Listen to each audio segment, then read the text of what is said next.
Hey everyone, welcome back. Here's how to download shows on HBO Max app. Want to watch HBO Max offline? Let me show you how to download movies and shows directly into the HBO Max mobile app. First, open the HBO Max app and log into your account. After that, make sure you're connected to a Wi-Fi for faster and cheaper downloads. Find a movie or TV show that you want to download and open its details page. Next, go ahead and tap the download button next to the episode or the movie that you're watching or want to watch later on.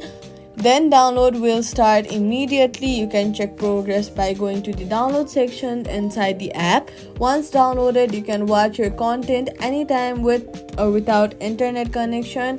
That's how easy it is to download shows on HBO Max, perfect for travel or offline viewing. And that's it. Subscribe for more quick fixes.